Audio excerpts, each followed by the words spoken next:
ना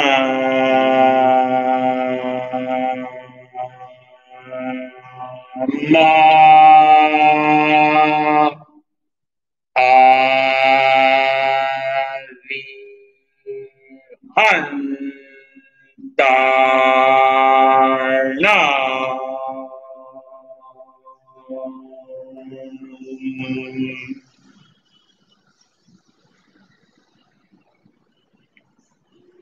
ना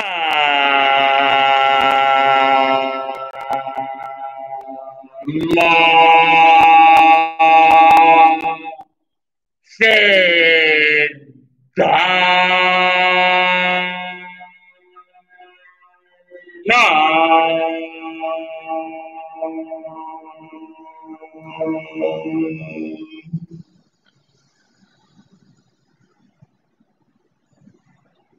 ना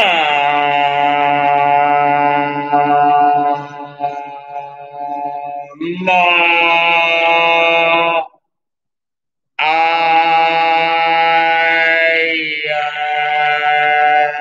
रे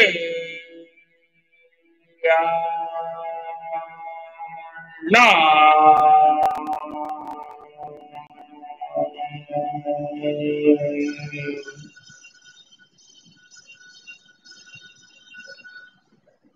ना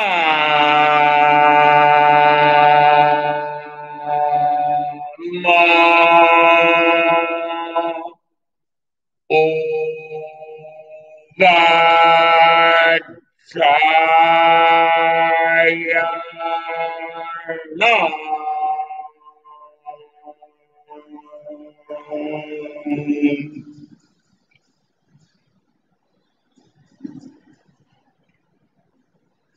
ना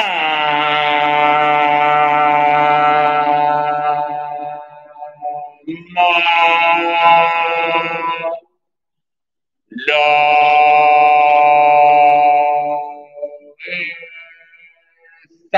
बस्ता होना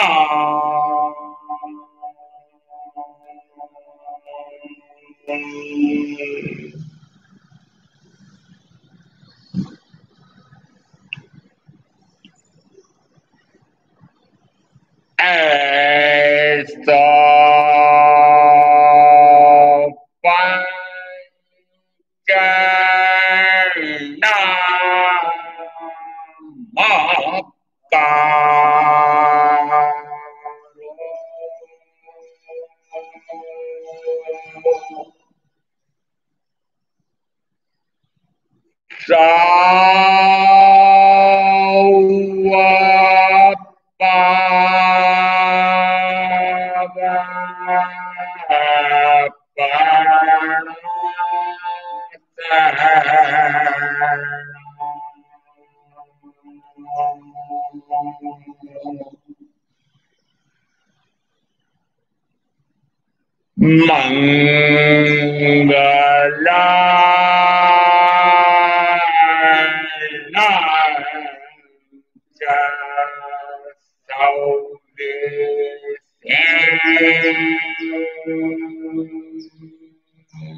दशांक सूत्र में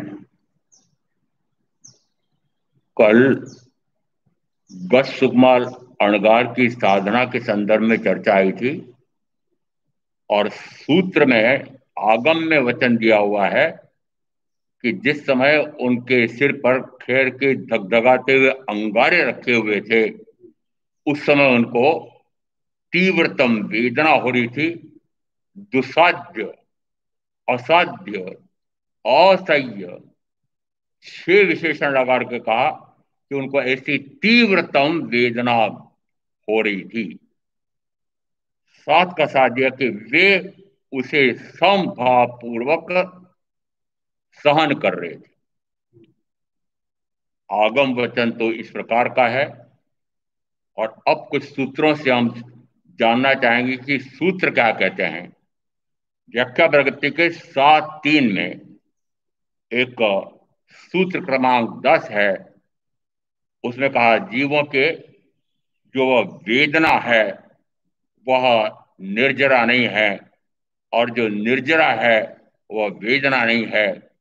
जिन कर्मों का वेदन करता है वह उसकी निर्जरा नहीं कहलाती है, और जो निर्जरा है वह वेदना नहीं।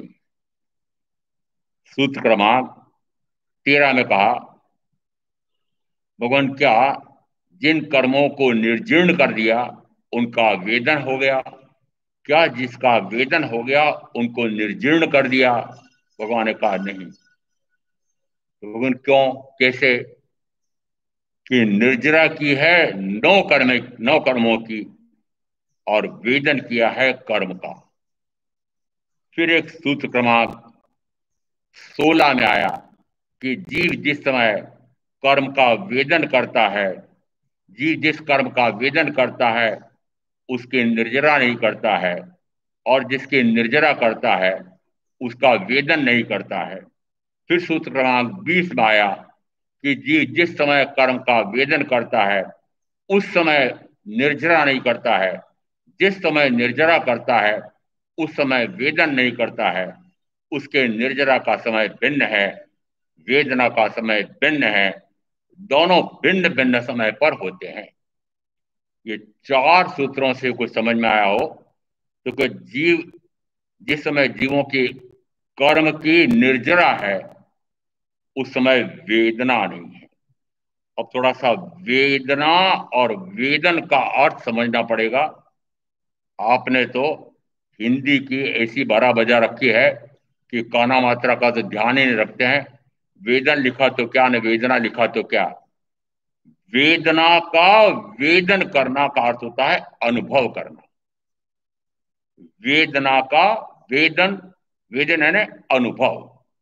जिसमें सिर पर दगदगाते हुए अंगारे रखे हुए हैं उस समय उस कर्म का वेदन करना, शास्त्रकार तो वेदन लिखते हैं परंतु हम व्याख्याकार या कर देते हैं भोगना।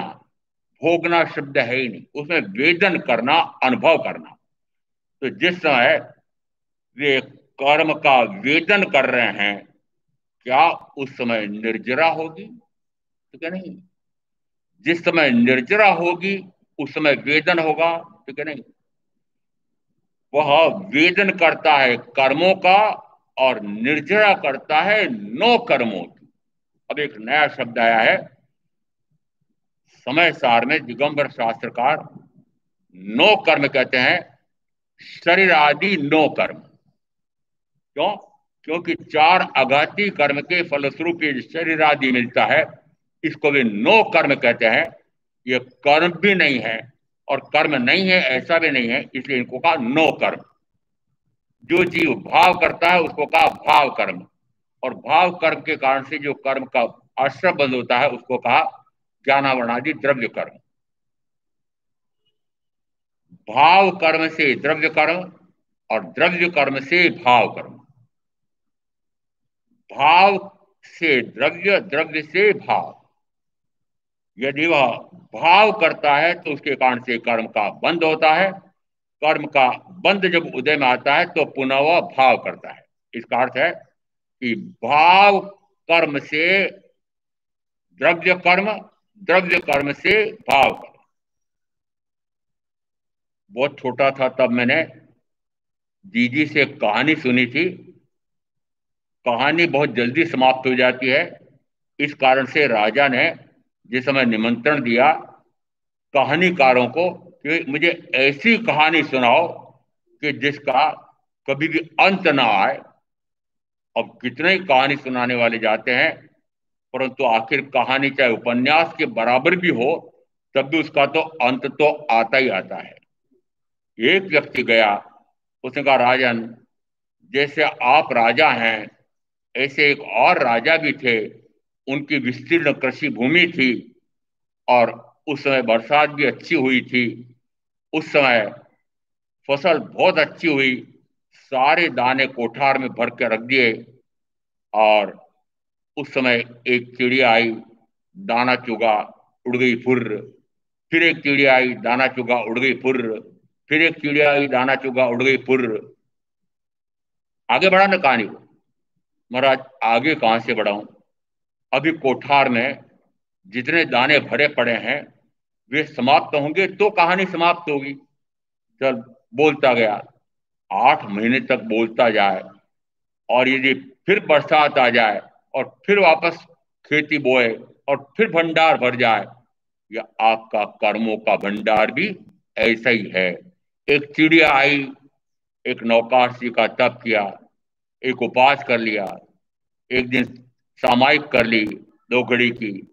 एक चिड़िया आई, एक दाना चुगा, उड़ गई फुर्र। कोठार में कर्म कितने भरे पड़े हैं? कर्म तो इतने भरे पड़े हैं, और जरा से एक एक दाना यदि निर्जरित करेंगे तो कब तक निर्जरा होगी? इसलिए यहां कहा कि जो कर्म की निर्जरा है वह वेदन नहीं, उसने निर्जरा की है नो कर्मों की। वो नो कर्म क्या है? यदि पहले सुना था उसको ध्यान में रखा हो कि जिस समय मैं कोई भी विकार का भाव करता हूं, विभाव में जाता हूं, स्वभाव से अपरिचित होने से, स्वभाव का ज्ञान और भान ना हो तब तक मैं विभाव में जाता हूं। विभाव में जाते से मेरे आसपास भी लोक में कार्बन वगैरह के बुद्धट भरे पड़े हैं। वे मेरे भावों की तरतमता, गाढ़ता, मंदता के अनुसार आकर्षित होते हैं। जिस समय वो आकर्षित होते हैं उस समय वो कार्म रगणा के पुद्गल ज्ञानावरणादि द्रव्य कार रूप में बद्ध स्पष्ट हो जाते हैं। अब पहले क्या कहला रहे थे वो? ये कहला रहे थे कार्मण वर्णा के पुद्गल। मेरे विकार का भाव मिलने से अब वो कहला रहे हैं ज्ञानावरणादि कर्म। जिस समय ज्ञानावरणादि कर्म उदय में आता है, यदि कोई भी कर्म उदय में आता है और उस कर्म के उदय में आने वाले निमित्त के अनुसार मैं कार्य या क्रिया नहीं करता हूं, इसका अर्थ है कि उस कर्म का वेदन मैंने नहीं किया। जब वेदन नहीं किया तो उस कर्म का क्या हुआ कि वह कर्म अब मुझसे छूट करके नीचे गिर रहा है। आत्मा के प्रदेशों को छोड़ करके वह जब पृथक हो रहा है, तो जिस समय वह पृथक हो रहा है उस समय नौ कर्म है। जिस समय पृथक होकर के पुनः वह कार्मण वर्णा के पुद्गल में मिल जाता है, उस समय वह कार्मण वर्णा का पुद्गल कहलाता है। नौ कर्म समझ में आ गया? नौ कर्म का अर्थ है कि जिस कर्म को वह निर्जरित कर रहा है वह नौ कर्म कहलाता है। इसका अर्थ है कि यदि वह कर्म की निर्जरा है तो वेदन नहीं है, और वेदन है तो निर्जरा नहीं है। प्रश्न क्रमांक 13 में वापस एक विशेष प्रश्न पूछा। भगवान जीव ने जिन कर्मों की निर्जरा कर दी है, क्या उनका वेदन कर लिया?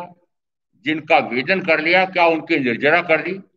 उनका वेदन करता है कर्मों का, और निर्जरा करता है नौ कर्मों। फिर प्रश्न क्रमांक 16 में पूछा, उसमें उत्तर आया कि जीव जिस कर्म की निर्जरा करता है उसका वेदन नहीं करता है, और जिसका वेदन करता है उसकी निर्जरा नहीं करता है। अंतिम प्रश्न आया कि जीव जिस समय वेदन करता है उस समय निर्जरा नहीं है, जिस समय निर्जरा करता है उस समय वेदन नहीं है।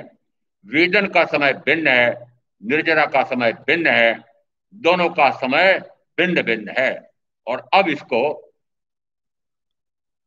गज सुकुमार अणगार के खेर के अंगारे रखे हुए थे सिर पर, उस पर लागू करके सिद्ध करना है कि क्या अर्थ हो रहा है। जिस समय उनके सिर पर अंगारे की वेदना हो रही है, जिस समय वेदना का अनुभव आ रहा हो, उस समय क्या उस असात वेदनी कर्म की निर्जरा हो रही है? यदि कर्म का वेदन, वेदन का अर्थ क्या दिया था? अनुभव। यदि उस कर्म साता असाता, अभी क्योंकि असाता मुख्यतः असाता के उदाहरण दिए जाते हैं, असाता वेदनी कर्म का उदय आया, एक निमित्त आया, वो असाता पहुंचाने के लिए उद्यत है।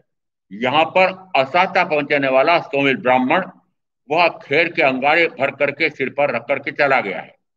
अब यहां उसके कारण से वेदना हो रही है। सूत्र में स्पष्ट शब्द आ रहे हैं कि उनको तीव्रतम, असह्य, दुसाध्य, सहन न हो सके ऐसी वेदना हो रही थी। यदि वेदना हो रही थी, उस वेदना का वेदन करें तो पुनः ज्ञानावरणादि 7-8 प्रकार के कर्म का बंद होता है। उस 2 घड़ी के अंदर वे पुनः ज्ञानावरणादि द्रव्य कर्म का बंद कर रहे थे कि वे सारे घाती कर्म क्षीण हो रहे थे। ये तो स्पष्ट है कि उन्हीं 2 घड़ी में, जिन 2 घड़ी में वे खेर के अंगारे सिर पर भरे हुए हैं, वेदना हो रही है तीव्रतम, उसी 2 घड़ी में, उसी मुहूर्त में उनको निरावरण, केवल ज्ञान, केवल दर्शन प्रकट हुआ है। ये तो पक्का प्रमाण है। इसका अर्थ है कि जिस समय उनके सिर पर अंगारे थे, उस समय उन्होंने उन अंगारों की वेदना का अनुभव नहीं किया। और अब सूत्र सिद्ध कर रहा है कि जिस समय वेदना का अनुभव करता है, उस समय निर्जरा नहीं है। जिस समय निर्जरा है, उस समय वेदना का अनुभव नहीं। वेदना का अनुभव हो तो निर्जरा नहीं है। आप क्या करते हैं? आपका इसलिए पूछ रहा हूं बीच में, मुझे इसलिए पूछना है कि जिस समय आपके तीव्र से तीव्रतम वेदना कभी भी आती हो, उस समय वेदना पहुंचाने वाले यदि आपके सामने विद्यमान हो, तो मैं मानता हूं उसको मारने दौड़ोगे, क्रोधित होगे, विकार का भाव, देश का भाव आएगा। क्यों आएगा? मुझे दुखी कर रहा है, शरीर को दुखी कर रहा है, परिवार को दुखी कर रहा है, धन वैभव की हानि कर रहा है। उस समय उसको मारने दौड़ता है।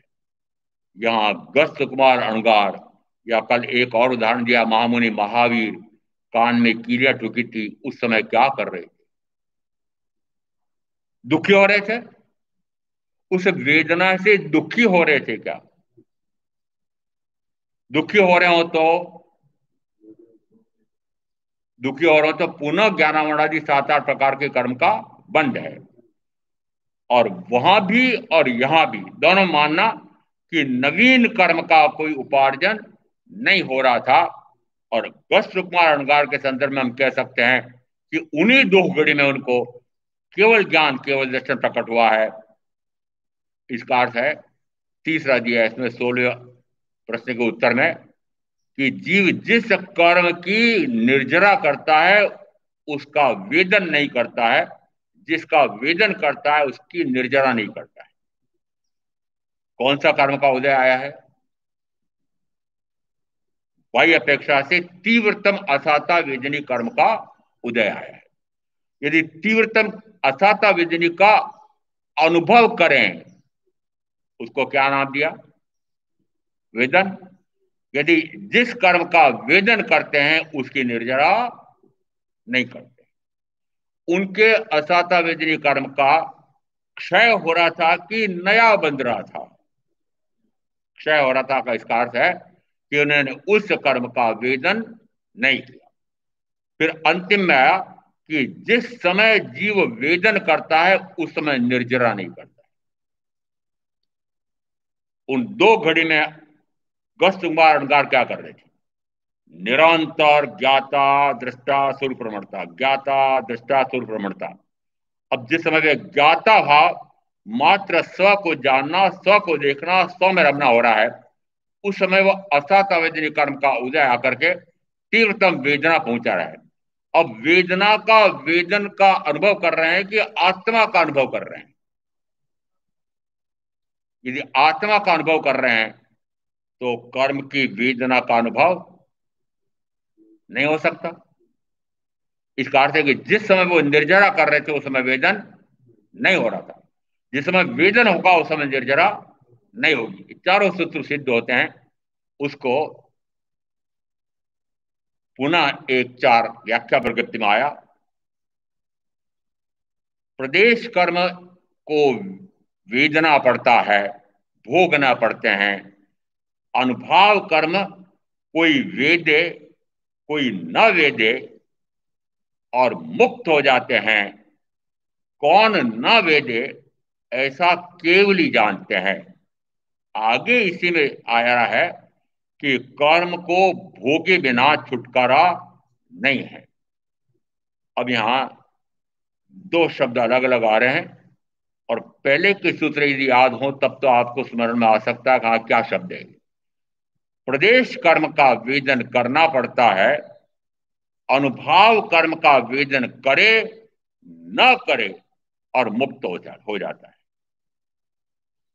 प्रदेश कर्म क्या है और अनुभाव कर्म क्या है, याद है? संकेत दे देता हूं। चार प्रकार से कर्म का बंध होता है।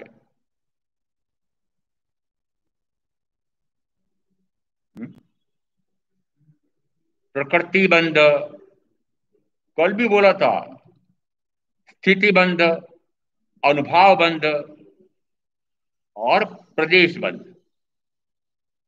अनुभाव बंध ने वह कर्म मुझे कितना अधिक दुख या सुख देगा। अब यहां दुख की बात है, कितना अधिक दुख देगा, कितना अधिक दुख देगा और साथ में कितने काल तक देगा। अब काल यहां दो घड़ी करना, और अनुभव कितना है कि तीव्रतम है। अनुभव कितना है? तीव्रतम।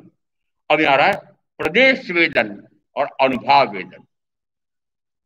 क्षयक्षमिक सम्यक्त में, क्षयक्षमिक भाव में और औपशमिक औपशमिक भाव में कुछ अंतर पहले बता चुके हैं। 5 भावों की व्याख्या हुई थी उस समय।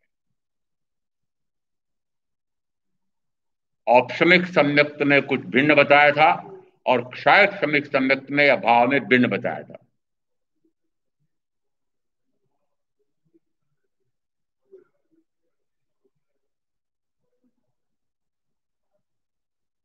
औपशमिक भाव में, औपशमिक सम्यक्त में अनुभाव वेदन भी टालता है और प्रदेश वेदन भी टाल देता है। अंशुल भाई ने सही उत्तर दे दिया।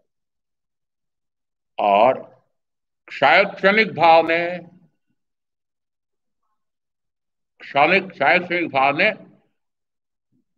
विपाक वेदन तो टालता है पर प्रदेश वेदन नहीं टाल पाता है। विपाक यानी कर्म का फल, फल परिपाक, उसको कहते हैं विपाक। अब कर्म का विपाक 99 लाख भाव पहले जो कर्म का विपाक बंद पड़ा था, अब परिपाक फल आ रहा है सिर पर अंगार के रूप में। अब फल परिपाक जिसमें आया है, यदि उस फल परिपाक का अनुभव करे तो कहा जाएगा अनुभाव वेदन, और न करे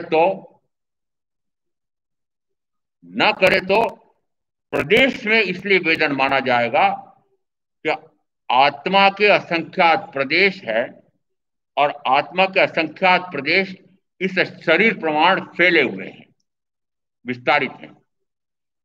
उस समय सिर पर, प्रदेश पर, उस भाग पर वेदन हो रहा है, उसको नाम दिया प्रदेश वेदन। उस प्रदेश वेदन का अनुभव आ जाए उसे कहा अनुभाव वेदन। प्रदेश में यानी जिस स्थान पर वेदना हो रही है उस स्थान की वेदना का अनुभव आना उसे कहा अनुभाव वेदन। क्या उन्होंने अनुभाव वेदन किया? नहीं किया। तो प्रदेश वेदन तो हुआ। इसका अर्थ हुआ कि प्रदेश वेदन यह तो करना पड़ता है, और आगे दिया कि कोई अनुभाव वेदन करे कोई न करे, केवल जानते हैं, करे न करे और मुक्त हो जाता है। अनुभाव वेदन किए बिना भी मुक्त हो जाता है। एक सूत्र 5-5 और आ रहा है व्याख्या प्रकृति में। भगवान अन्य युतिक ऐसी प्ररूपणा करते हैं कि जीव ने जैसे कर्म बांधे हैं वैसे ही भोगने पड़ते हैं, क्या वे अनैतिक सत्य प्रवर्तना कर रहे हैं? अनैतिक का प्रमाण क्यों दिया? उत्तरार्जुन सूत्र में आ रहा है, कड्डाण कम्बान मुख अत्ति, उसी में आ रहा है कर्म कर्ता का पीछा करता है। भगवान आपने तो एक जगह कहा है कि कर्म पीछा करता है। आपने अभी 1:4 व्याख्या प्रकृति में आया है कि कर्म जो बांधे हैं भोगे बिना छुटकारा नहीं है। यहां अन्य की सहायता से क्यों कहा जा रहा है?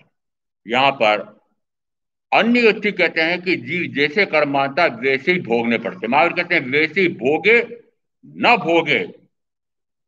दो प्रकार के कर्म होते हैं, एक एवं भूत वेदन और दूसरा अनेवम भूत वेदन।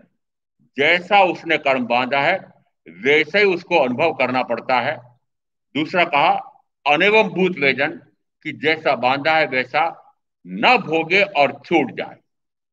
न भोगे और छूट जाए, वो न भोगे और छूट जाए कैसे, कल बता दिए।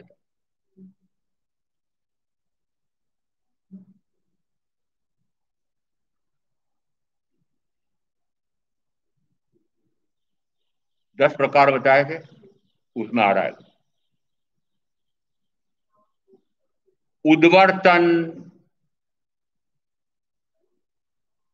उदीर्णा। आ रहा है? तो फिर याद क्यों नहीं आया?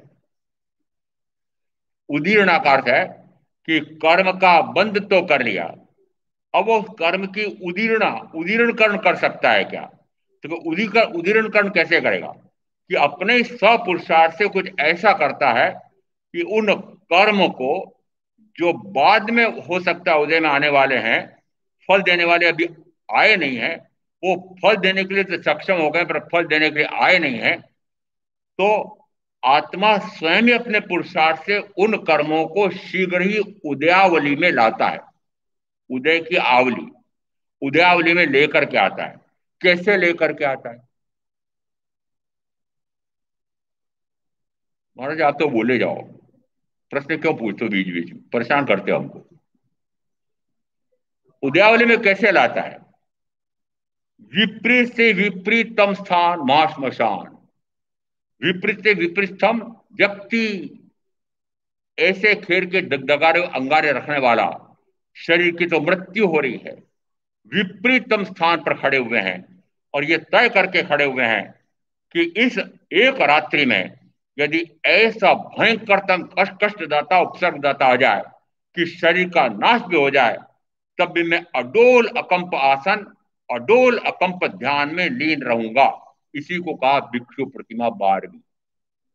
क्या तय करके खड़े हुए थे? कि मैं लेस मात्र भी विचलित नहीं होऊंगा ध्यान से। कष्ट कितना होगा? कि इतना कष्ट कि यदि शरीर की मृत्यु हो रही है, मरणांतिक कष्ट, वेदनी समाधारणता, मरणांतिक समाधारणता, मन समाधारणता, वचन समाधारणता, काय समाधारणता, ये तीन तो ये उत्तराखंड के 29वें अध्ययन में आए हैं। आगे साधु के 27 गुण में वेदनी समाधारणता, यानी वेदना हो रही है शरीर में और वेदना होते हुए भी समाधारणता का अर्थ होता है उस वेदना के अनुभव से परे मात्र स्व संवेदन में रहते हैं, आत्मा के अनुभव में रहते हैं। फिर कहा मरणांतिक वेदनी समाधारणता, कि ऐसी वेदना है कि जिससे मरण हो रहा है। मरण हुआ है, मृत्यु हुई है ना। मरणांतिक वेदना, ऐसी वेदना आई है कि जिससे मृत्यु हो गई है। ऐसी मरणांतिक वेदना में भी उस वेदना से वे लेश मात्र भी आत्म ध्यान से विचलित नहीं हुए, अडोल अकंप ध्यान में लीन रहे।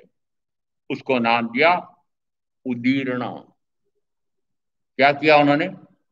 उदीर्ण कर दिया। जो कर्म न जाने कब फल देने के लिए आ सकता था, फल देने के लिए तो अबाधा काल व्यतीत हो जाता है, आ जाता है, परंतु फिर भी अभी फल देने आया नहीं है, उन्होंने उसको शीघ्र उदयावली में लाने का प्रयत्न कैसे किया? कि स्वयं ही इस प्रकार के विपरीत स्थान महाश्मशान में गए।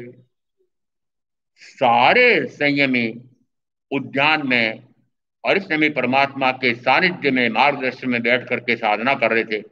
इनको एकाकी विचरण करने की क्यों सोची कि कर्म को शीघ्र उद्यावे में ला करके और शीघ्र निर्जरित करना है। क्यों क्यों शीघ्र क्यों करना? आप तो शीघ्र नहीं करते हैं, उन्होंने शीघ्र करना क्यों सोचा? अरे आप कर्म के निर्जर करने में शीघ्रता करते हैं कि प्रमाद करते हैं? क्यों? आपको पता है काल अनंत है, आयुष का काल बहुत बड़ा है, कर लेंगे। अरे गस्त कुमार अड़गार जानते हैं कि आयुष का काल न जाने कब पूरा हो जाता है। आप जानते हैं? जानते? आयुष का काल मैंने पूर्व के भाव में जितना आयुष का काल बांधा है वह तो निश्चित है, परंतु मैं तो नहीं जानता हूं कि वह कितना है, और मैं तो नहीं जानता हूं वह कब पूरा होगा। तो फिर किस भरोसे प्रमाद करता रहूं? इसलिए कहा कि जो ऐसा जानता है कि काल न जाने कब पूरा हो जाता है, वह तेजी से अपने कर्म को निर्जित करने का पुरुषार्थ करता है। और गस्त कुमार अगार ने वही किया है कि न जाने कितना काल मेरा है, इसलिए तेजी से शीघ्रता से उस कर्म के निर्जरा करने के लिए विपरीततम स्थान पर आकर के खड़े हुए हैं और कर्म को उदयालय में शीघ्र ले आए हैं। ये दृष्टांत में पूरा आगम पाठ दे रहा है कि उदय में कर्म ले आए हैं।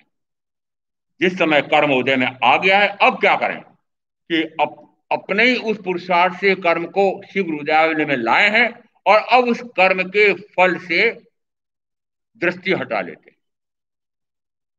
कर्म के फल का भोग करे, वेदन करे तो नया बांधे, और न करे तो मुक्त हो। भोगे तो बांधे, न भोगे तो मुक्त हो। जो कर्म का बंध कर लिया है, उस कर्म का जब उदय आए, उस समय उस कर्म के अनुसार कार्य क्रिया प्रवृत्ति करे तो पुनः चतुर्गति में मरे, और यदि न करे तो संसार समुद्र से तिर जाए। करूं तो मरूं, न करूं तो तिरूं। क्या करूं तो मरूं? कर्म के निमित्त के अनुसार क्रिया करूं तो मरूं चतुर्गति में अनंत बार, और कर्म के उदय में आने वाले निमित्त के अनुसार क्रिया न करूं तो तिरूं। सूत्र क्या बना? करूं तो, अरे सूत्र तो बोल दो छोटा सा। करूं तो मरूं, ना करूं तो तिरूं। क्या ना करूं तो? क्या ना करूं तो कि कर्म के उदय में आने वाले निमित्त के अनुसार क्रिया न करूं तो। आपने ऐसा कभी किया? क्या आपने संकल्प भी किया कि अब कर्म के उदय में आने वाले निमित्त के अनुसार मैं कार्य या क्रिया या प्रवृत्ति नहीं करूं? जिसने ऐसा संकल्प किया है उसके लिए मुक्ति के द्वार खुल गए हैं और एक भाव करके मोक्ष चला जा सकता है। इसका अर्थ है कि जिस समय उन्होंने क्या किया है, प्रदेश कर्म वेदन हो रहा है, प्रदेश वेदन तो हो रहा है, अनुभाव वेदन नहीं हुआ है। इसको और सरलता से समझने के लिए आपका उदाहरण दे देता हूं। शल्य क्रिया कराई क्या शरीर की? यदि शल्य क्रिया कराई हो, शल्य क्रिया ना भी कराई हो, तो कभी कभी दांत तो तुड़वाया होगा। जिस समय दांत भी तुड़वाया जाता है उस समय मुझे पता है वह शल्य चिकित्सक जिस स्थान पर उसको शल्य क्रिया करनी है, शल्योपचार करना है। सारे अंग्रेजी शब्द है आपके पास, मेरे पास सारे हिंदी है। शल्योपचार करना है, उस स्थान को सुन्न कर देते हैं या पूरे शरीर को मूर्छित कर देते हैं। दोनों पद्धतियां हैं। अब शरीर की क्रिया कैसी है कि जिस स्थान पर यदि कांटा चुभा है, मच्छर काटा है, उस स्थान से शरीर की ऐसी व्यवस्था है कि संदेश वाहिनियां हैं, वे संदेश वाहिनियां मस्तिष्क में संदेश भेजती है, फिर मस्तिष्क आदेश देता है। कान, आंख में यदि रजकण गिर गया है, तिनका गिर गया है, आंख को आदेश देगी पानी लाओ, हाथ को आदेश देगी, आंख को मसल। समझ आ रहा है? संदेश वाहिनियां हैं, संदेश वाहिनियां संदेश भेजती है। अब जिस स्थान को शून्य कर दिया है, शून्य कर दिया है, और अब उस स्थान पर चीरा फाड़ी हो रही है। अनुभव आ रहा है कि चीर फाड़ हो रही है, ये तो ध्यान में आ रहा है कि चीर फाड़ हो रही है, पर उस चीर फाड़ के कारण से होने वाली वेदना असहजक अनुभव आ रहा है क्या? क्यों? क्यों नहीं आ रहा है?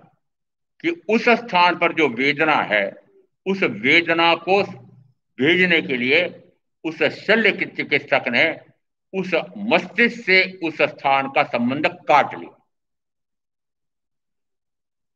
शरीर विज्ञानी तो संबंध कोई शारीरिक क्रिया करके काटते हैं, और आध्यात्मवेत्ता, साधक, आत्माराधक क्या करता है? भाव से संबंध काटता है। इस वर्तमान दृष्टिकोण दृष्टांत में देखना कि गज सुकमाल अणगार ने शरीर से कहो कि उस सिर से संबंध काट लिया था। कब काटा?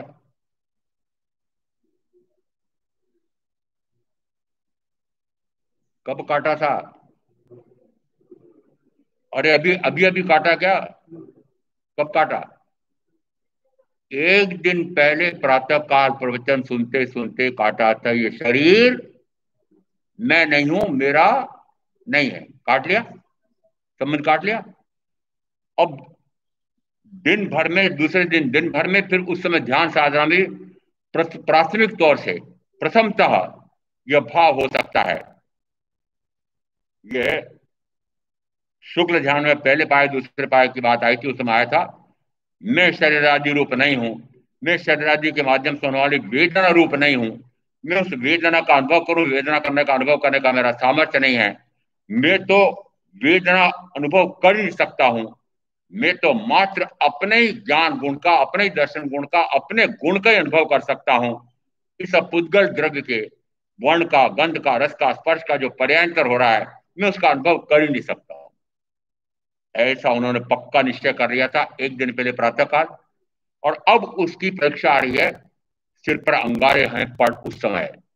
अब परीक्षा में सफल हुए कि नहीं है देखो आप, कि जिस समय उन्होंने तय किया था कि शरीर मैं नहीं हूं, शरीर मेरा नहीं, तो शरीर आदि मैं नहीं हूं।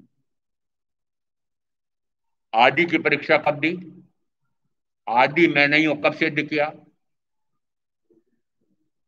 जिस समय सिंहासन से उतर गए, उस समय सिद्ध कर दिया कि आदि मैं नहीं, मेरे नहीं।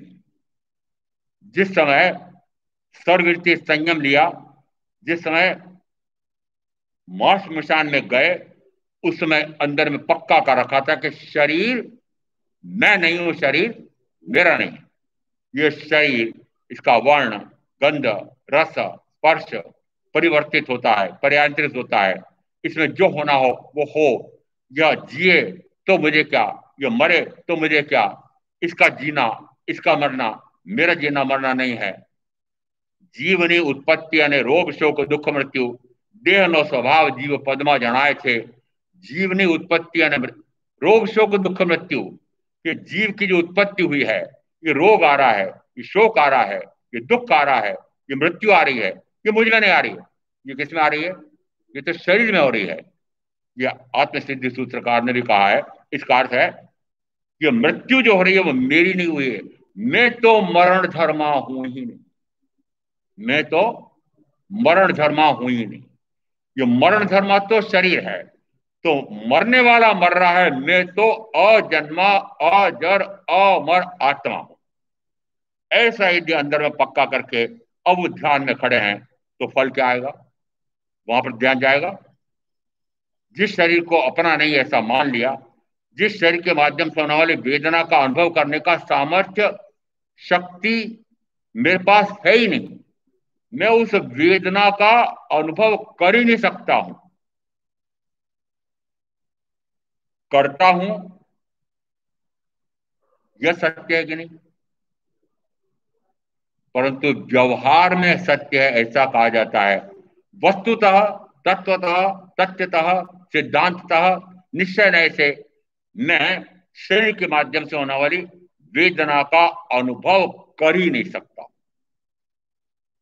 और ऐसा जिस समय उन्होंने एक दिन पहले प्रातःकाल प्रवचन सुनकर के पक्का किया था, तो अब उसकी परीक्षा हो रही है, वे उसका अनुभव नहीं कर रहे हैं। अब उस वेदना का अनुभव नहीं कर रहे हैं, या कहें कि उस समय आत्मा का अनुभव कर नहीं कर रहे और आत्मा का अनुभव हो रहा है। एक ही बात, आत्मा का अनुभव करें उस समय वेदना का अनुभव नहीं आएगा, वेदना का अनुभव करें उस समय आत्मा का अनुभव नहीं आएगा। और यह निश्चित है कि उस दो घड़ी में उनको केवल ज्ञान, केवल दर्शन प्रकट हुआ है। इसका अर्थ है कि निरंतर वे अपने ज्ञान गुण से अपने आप को जान रहे हैं, अपने ही दर्शन गुण से अपने आप को देख रहे हैं, अपने स्वयं के सुख से स्वयं के आत्मिक सुख का निरंतर अनुभव कर रहे हैं। यदि निरंतर आत्मिक सुख का अनुभव आ रहा होगा, तो क्या अंगारे के माध्यम से असात्ता का अनुभव आ सकता है? उपयोग यदि आत्मा के अनुभव में लगा हुआ है, तो फिर असात्ता का अनुभव आ सकता है? नहीं आ सकता। इसका अर्थ है उपयोग एक समय में एक कार्य करता है, अब उपयोग मात्र अपने आप के सुख का अनुभव करने में लगा हुआ है। और उपयोग अब सिर पर या अंगारे पर या अंगारे के माध्यम से वेदना पर नहीं जा रहा है। क्यों? क्योंकि ज्ञानोपयोग और दर्शनोपयोग, उपयोग मेरा स्वयं का गुण है, वीर्य मेरा स्वयं का गुण है, नाणम च दंसरण चेव चरितम च तो वीर्यम ओगो एवं दिवस लक्षणम 28-11 उत्तराधन। वीर्य और उपयोग मेरा स्वयं का गुण है, तो स्वयं का गुण स्वयं के ठिकाने पर रहना चाहिए। अब ठिकाने पर कैसे आया? अपने आप का ज्ञानोपयोग, अपने आप का दर्शनोपयोग, अपने आप को जानने में, अपने आप को देखने में लगा हुआ है। उस समय कहा जाएगा कि चारों गुण स्वभाव रूप परिणमन कर रहे हैं, शुद्ध रूप परिणमन कर रहे हैं, और निरंतर चारों गुण एक साथ, निरंतर चारों गुण एक साथ, एक समय का भी उसमें विक्षेप नहीं है। निरंतर अपने आप का जानना, देखना, रमना, रमते रहना, दो घड़ी तक, उसी को कहा जाता है वह केवल ज्ञान, केवल दर्शन है। ऐसा केवल ज्ञान, केवल दर्शन प्रकट हुआ और उसी समय आयुष का काल पूरा हो रहा है। इस कारण से उसी समय वे परिनिवृत्त होते हैं। उस समय कहा, आगम वर्णन है कि वहां विद्यमान देवों को भान हुआ, उन्होंने वहां पर देव दुंदुभी की, हर्ष ध्वनि की और फूल बरसाए। ये तो देवों की चर्या है। इसका अर्थ है यहां वर्णन इस प्रकार से आ रहा है। अब यहां सूत्र में आगे वर्णन कैसा है कि जिस समय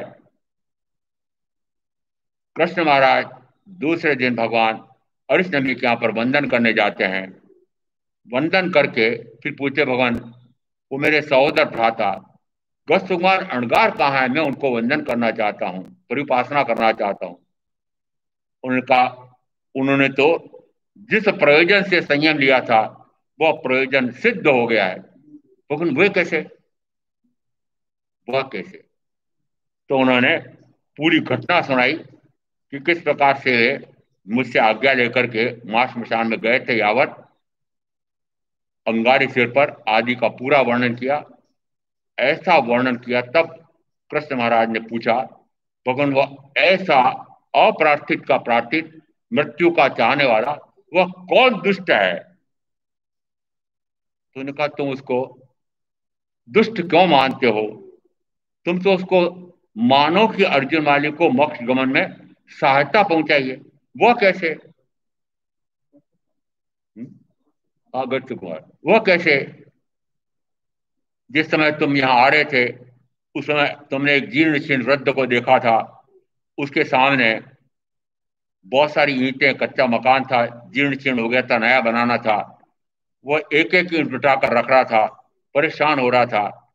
उस समय तुमने दया करके हाथी पर बैठे बैठे एक ईंट उठाकर उसके अंदर रख दी, पीछे पीछे सारे आपके सैनिक योद्धाओं ने भी रख दी, उसका सारा कार्य हल्का हो गया। तो तुमने उसकी जिस प्रकार से वेदना उस सहायता की थी, उसी प्रकार से उस सोमिल ने भी अर्जुन वाली अणगार को सहायता की थी। कृष्ण कुमार अणगार को सहायता की थी। क्या अर्जुन, क्या वो कृष्ण महाराज जैसा मान सकते हैं कि सहायता की थी? वस्तुतः तत्व स्वरूप तो ऐसा ही है, परंतु कृष्ण एक राजा के रूप में, वासुदेव के रूप में ऐसा कैसे माने? तो उस समय उन्होंने कहा कि नहीं, मैं ये जानना चाहता हूं कि वो कौन है। पूछा तो उन्होंने कहा कि जिस समय तुम वापस जब लौटोगे, रास्ते में यदि कोई व्यक्ति मिले और तुमको देखते से ही एकदम कपी छूटे और धड़ाम से वो गिर जाए, कि मानना कि वही गस्त कुमार अणगार को मारने वाला था, ऐसा मान लेना। जिस समय परिउपासना करके, वंदना करके वे वापस लौट रहे थे, सोमित ब्राह्मण को लगा कि केवल ज्ञानी अरिष्ट भी परमात्मा है, ये कृष्ण वासुदेव, ये तो उनको वंदन करने भी जाएंगे, भगवान भी बता सकते हैं, कोई देव भी बता सकता है, सूत्र में आया है, उनको पता लग जाएगा कि किसने इस प्रकार से हत्या की है, तो फिर कृष्ण महाराज मुझे छोड़ेंगे नहीं। इस कारण से वह नगरी से निकल करके भागने लगा प्रातःकाल। इधर तो वो भागने के लिए बाहर जा रहा है और इधर कृष्ण महाराज वापस अपनी राजधानी में जा रहे हैं, महल में जा रहे हैं। दोनों आमने सामने हो गए। आमने सामने होते से देखते से कृष्ण महाराज को, और एकदम से वह कंपकपी छूटती है और धड़ाम से गिर जाता है और मृत्यु हो जाती है। जिस समय मृत्यु हो जाती है, उसके बाद फिर सैनिकों को आदेश देते हैं, इस अप्रार्थित की प्रार्थित मृत्यु को चाहने वाले, इसके पैर में रस्सी बांधो और घसीट करके इसको नगरी के बाहर फेंकवाओ। नगरी के बाहर फेंकवाया और उस सड़क को पानी से धुलवाया। ये क्यों किया? यदि भगवान आयुष्य ने कहा कि उसने तो तुम्हारे सहोदर को मोक्ष गमन में सहायता की थी, फिर कृष्ण महाराज ने उसको दंड क्यों दिया? अब उसको दंड क्या दिया? मृत्यु तो हो गई, अब फिर भी दंड दिया है। क्या दंड दिया? जनता को लगेगा, और वासुदेव के सगे भाई को जिसने मार डाला, उसके प्रति भी वासुदेव ने कुछ नहीं किया, तो हमारी क्या सुरक्षा करेंगे? इस कारण से दंड दिया है राजा के रूप में। तो दंड क्या दिया कि रस्सी से बांध करके उसको डोर जैसा बाहर फेंकवाया। डोर को इसी प्रकार से रस्सी बांध करके बाहर फेंका जाता था पहले, और उसको शुद्ध पानी से वापस सड़क को धुलाई। इसका अर्थ है कि राजा का कर्तव्य अलग है और आध्यात्म साधक की साधना अलग है। जिस समय ऐसा हुआ था, उस समय कृष्ण महाराज को सूझा, यदि ऐसा हो सकता है तो उन्होंने सहज ही पूछा कि क्या मेरी इस स्वर्गपुरी जैसी 12 योजन 9 योजन लंबी चौड़ी द्वारिका नगरी, इसका विनाश कैसे होगा? जब पूछा तो अर्जुन में परमात्मा ने बताया, मदिरा, अग्नि और विपायन ऋषि के कारण से यह तुम्हारी नगरी भस्म हो जाए। अभी मुझे सूत्र पूरा करना है, फिर भी मुझे कहना तो पड़ेगा। मदिरा, मदिरा, पहले सभा में यदि कोई मध्य मांस की बात जैन सभा में साधु साधु करता था, तो बड़े बड़े महारथी टोंक देते थे। अब मैं सरेआम कह सकता हूं, जैन स्थानक में, और सरेआम ये कह सकता हूं, आप जैनी माता पिता को कह सकता हूं, आपको कह सकता हूं कि जैनियों में भी मदिरा का पान चक करके चल रहा है, यहां तक वर्णन मिलता है, साक्षात उदाहरण भी मिले हैं कि घर में बियर बार खुला हुआ है। ये बियर बार मैं तो नहीं समझता क्या होता है। मैं तो बार वो न्यायालय में बार और बेंच समझता था। बार यानी वकील और बेंच यानी न्यायाधीश। ये बार खुला है, पता नहीं कौन सा बार होता है वो। इस कारण से कि यहां तक स्थिति पहुंच गई है। और एक उदाहरण मेरे सामने यहां तक आ गया कि भाई की एक बेटी, उसने ऐसा वर्ग ढूंढ लिया, तय कर लिया कि जो मांसाहारी कुल का मांसाहारी शादी की, तो जैसा ससुराल वालों ने मांगा बेटी के, वैसा मांसाहार का भोजन दिया, मदिरा पान कराया। और फिर जो जो भी विवाह में आए थे, तो सगी बहन वो भी आई थी, उसी ने मुझे सुनाया कि मुझे वस्त्रालंकार सारे भेंट में दिए थे, और उसके साथ में एक विस्की की बोतल भी मुझे भेंट की थी। मुझे पता हो रहा क्या करूं उसका। मैंने कहा कि उसी की डेली पे जाकर के फोड़ करके आ जाना। वो तो उसने नहीं किया। तो मुझे लगता है, एक यदि मदिरा का या पाप आ जाए, एक लत आ जाए, एक व्यसन आ जाए, तो कहा जाता है व्यवहारिक जगत में कि दूसरी लत मांसाहार और तीसरा व्यभिचार, ये तीनों बुराइयां एक साथ आती है। और यदि जैनियों में बहुत अधिक ऊंचे पढ़े लिखे आधुनिक अत्याधुनिक हो गए हैं, अत्याधुनिकाएं भी हो गई हैं, और करोड़ों अरबों का धन उनके माता पिता ने भी कमा रखा है, स्वयं भी कमाते हैं, तो धन जो है यह संस्कार बिगाड़ता है। और इस कारण से मदिरा पान, द्वारिका नगरी के नाश में मुख्य भाग किसका था? मदिरा। सबसे पहले शब्द है मदिरा। वे वहां के बहुत सारे इस प्रकार के यादव कुल के ऐसे थे कि जो मदिरा पान करते थे, और मदिरा पान में चक करके कुछ का कुछ करते रहते थे। जिस समय पता लगा भगवान से कि इस प्रकार के मदिरा पान से इसका नगरी का नाश हो जाएगा, सारी बोतलें उन्होंने नगरी के बाहर फेंकवा दी। वहां पर फेंकवाई तो वहां टूटती टूटती एक गड्ढा वापस भर गया। वे सारे यादव वहां गए, और फिर वहां जाकर के उसी गड्ढे में गिर करके मदिरा पान भी कर रहे हैं, और उन ऋषि के ऊपर भी उसको छींट रहे हैं, क्रोधित। उसी समय वो ऐसे कुपित होते हैं, उस समय उन्होंने नियारा कर लिया कि यदि मेरे संयम और तप का साधना का कुछ फल हो, तो मैं इस नगरी का नाशक बनूं। और वे फिर अग्नि कुमार देव बने, और उस रूप में उन्होंने इस नगरी में आग लगा दी। तो भगवान ने क्या कहा था कि नगरी का नाश किससे होगा? एक कहा मदिरा, दूसरा कहा अग्नि, तीसरा कहा दीपायन ऋषि। दीपायन ऋषि जो है, कहते हैं कि जब उन्हें पता लगा कि ऐसा भगवान ने कहा है, तो वो स्थान छोड़ के चले गए। काल बहुत अधिक बीत गया, इस कारण से वापस लौट गए। इधर ये भी कहा कि भगवान यदि ऐसा नगरी का नाश हो जाएगा, तो फिर सारा वर्णन भगवान ने बता दिया कि आग लगेगी, उस समय सारी नगरी नष्ट हो जाएगी, कोई नहीं बचेगा, मात्र तुम दो बचोगे भाई। और तुम दो भी जिस समय बाहर निकलोगे, तो पांडु मथुरा जाने के लिए तैयार हो गए। पांडु मथुरा है ना, पांडु राजा के वो जो युधिष्ठिर राजी, उन्होंने नई मथुरा बसाई थी, वहां जाने के लिए सोचा। रास्ते में कोशाम्ब वन आया था, वहां पर विश्राम करोगे, और वहां पर जरा कुमार के बाण से हे कृष्ण तुम मारे जाओगे, और वहां मर करके तुम तीसरी बालुका प्रभा नरक में जन्म लोगे। सुन करके और कृष्ण महाराज और ध्यान करने लगते हैं। जैसे और ध्यान करने लगे, फिर भगवान ने कहा कि तुम वहां से निकल करके पुनः इसी भरत क्षेत्र में 12वें अगली उत्तर पिंड में अमम नाम के तीर्थंकर बनोगे। ये सारा सूत्र में वर्णन मिल रहा है। और इसमें प्रथमतः कहा, वो जो आध्यान हो रहा था, इसे होता है जाली मयाली आदि, उनके कितने ही परिजन वे सर्ववृत्ति स्वयं लेकर के और मोक्ष की आराधना करके और मुक्त हो गए थे। बार बार कृष्ण महाराज को आ रहा था, मैं संयम क्यों नहीं ले पा रहा हूं, मैं संयम लेने क्यों नहीं पा रहा हूं।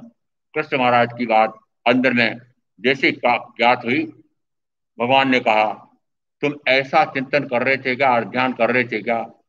हाँ भगवान।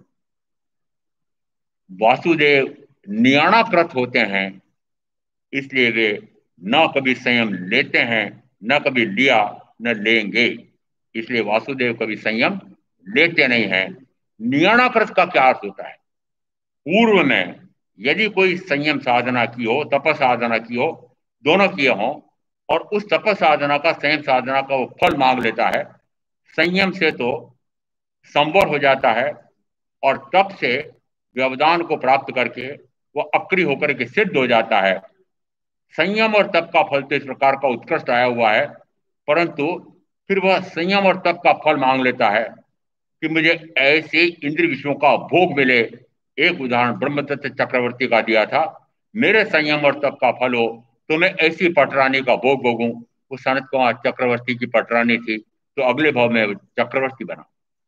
यहाँ संयम और तप का कोई फल हो, नियाणा, तो उस समय पूर्व के भाव में कृष्ण महाराज ने भी इस प्रकार का नियाणा कर लिया था, और ऐसा नियाणा करके जिस समय इस भाव में आते हैं, वासुदेवत्व को प्राप्त होते हैं, प्रतिवासुदेव का संहार करते हैं, न जाने कितने मनुष्यों का संहार करते हैं, तब वो वासुदेवत्व प्रकट होता है।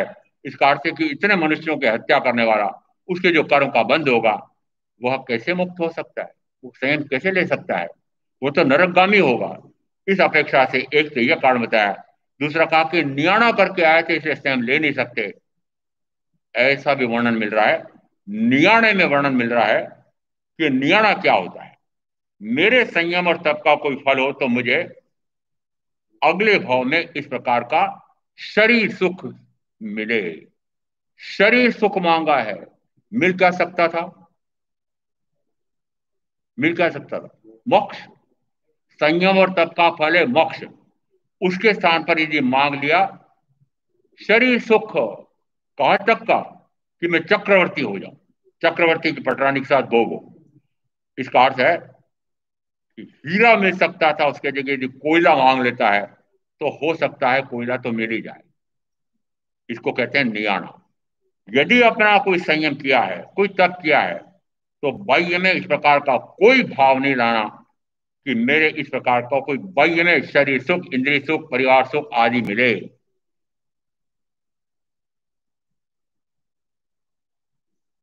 यदि पूर्व में संयम और तप किया था, इस प्रकार का जब किया था, उस समय मैं वर्तमान में बहुत चाहता था कि संयम ले लूं, परंतु संयम ले नहीं पाया, और अब मुझे वापस अगला भाव मिले तो मेरे, यदि वर्तमान के इस भाव में मैंने जो संयम या तप, जो भी साधना, जो भी किया है, उसका कुछ फल हो, तो मैं अगले भाव में संयम ले सकूं।